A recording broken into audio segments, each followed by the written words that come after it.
Sir sir আমি আসতেছি sir sir আমি এখনই আসতেছি। এই শোনো তো, কি হইছে এত রাত করে কে কল দিছে? স্যার আমাকে ফোন দিছে, শিটমেন্ট মাল আটকে গেছে গা, আমার রাত্রে না গেলে পারে হবেই না, আমার এখনই যাইতে হবে। তাই এত রাতে কি এমন কাজ করছো? স্যার ফোন দিছে, দেখো চাকরি করে আমার এখনই যাইতে হবে। এই ছোট ছোট ভাইটা কই গেল? আর তুমি ব্যাগটা নিয়ে আসো তো, ব্যাগটা নিয়ে আসো। আচ্ছা আনতেছি।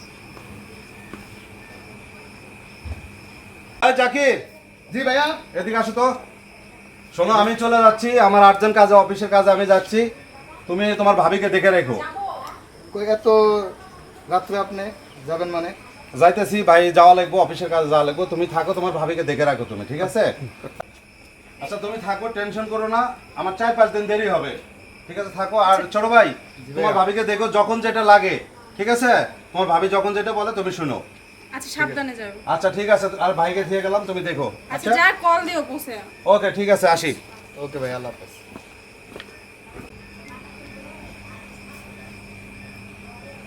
ভাবি, কি বললো? হ্যাঁ এখন গেছে তো এখন? চলে গেছে, আপনি খুব খুশি। আচ্ছা চলো ভিতরে চলো।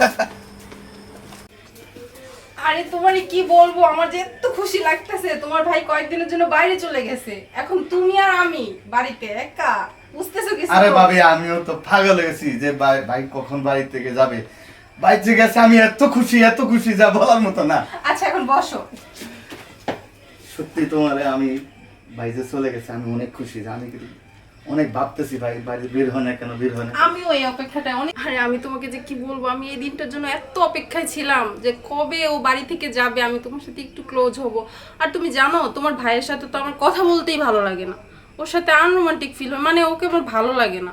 আর তোমাকে আমার এত ভালো লাগে, কি বলবো, বলার মতো না।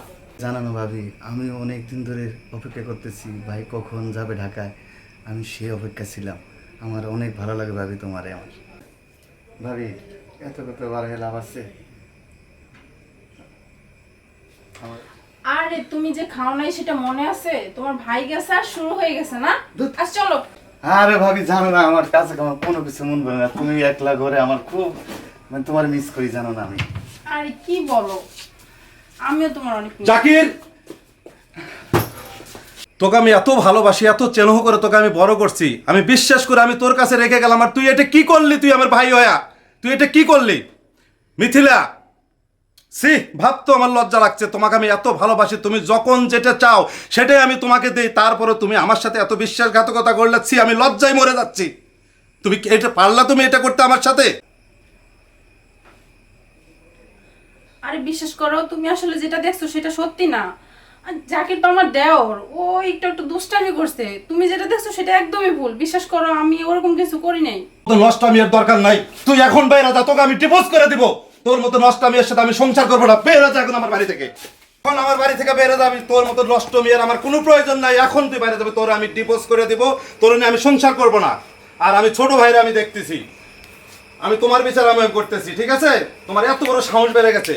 দেখো তুমি এবারের মতো আমাকে মাফ করে দাও, আর কখনো এরকম ভুল হবে না। তোর কোনো মাপ হবে না, তোর নষ্ট মেয়ে আমি কখনোই সংসার করবো না। কি হয়েছে আলিম ভাই, এত চিল্লাচিল্লি শুরু করেছেন? কি হয়েছে রাতে বাবা? ভাই আমি লজ্জায় বলতে পারবো না ভাই, আমি এত ভালোবাসি, যখন যেটা চাই সেটাই আমি তাকে দেই। আমি তারপরে দেখেন যে কাজটা করছে ভাই, আমি কখনোই বলতে পারবো না ভাই। কি সমস্যা ভাই? আমরা পাশের রুমে থেকে আপনাদের চিল্লাচিল্লি ঘুমাইতে পারতেছি না। ঘুমাইতে পারতেছি না যে। ভাই আমি লজ্জায় মাথা আমার হয়ে যাচ্ছে ভাই, আমি বলতে পারবো না ভাই, আমার অনেক লজ্জা লাগতেছে যে কাজটা করছে ভাই। ভাই চিল্লাচিল্লি না করে আপনাদের ঘরের সমাধান আপনারা নিজেরা করেন ভাই, আর আমাদের ডিস্টার্ব করেন না। এটা মাথা রেখাই করেন, আমাদের সকালে কাজ আছে। আমার বাড়ি থেকে এখন বের হয়ে যাওয়া, কোনো প্রয়োজন নাই তোমার। আপনারা মীমাংসা করেন, আর চিল্লাচিল্লি করবেন না। তোর আমি কিছুতেই ক্ষমা করবো না, তুই এখন বের হয়ে যা আমার বাড়ি থেকে। আর তুই তোর ঘরে নিয়ে যা, তোর আমি চেয়ারম্যান দিয়ে বিচার করবো আমি কালকে সকালবেলা। তুই ঘরে চল।